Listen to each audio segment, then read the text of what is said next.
Nous avons acté, devrait dans les prochaines semaines, à la réouverture de l'aéroport de Goma pour des vols humanitaires 2 jours de petit gabarit, compte tenu des contraintes logistiques.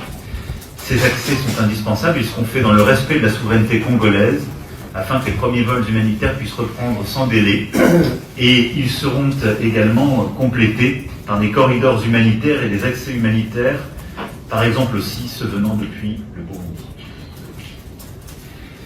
C'est un signal concret, attendu, nécessaire pour les populations. Et je sais combien mes amis en charge de la médiation qatari et des États-Unis d'Amérique sont attachés à veiller au bon respect de cette réouverture et à ce que toutes les conditions puissent l'accompagner. Et je veux vraiment les en remercier au-delà de leur présence. Je sais que les prochains jours, chers amis, seront actifs. On n'y croit pas. Il faut d'abord procéder d'une façon ordonnée, puisque l'aéroport de Goma n'est pas un aéroport qui est en l'air, c'est un aéroport qui est dans un territoire occupé par des autorités de fait. Donc ici à Paris, les M23 n'étaient pas représentés. Donc il faudrait qu'il y ait, dans le cadre du Doha, qui est déjà en place, il y a des négociations qui se déroulent à Doha.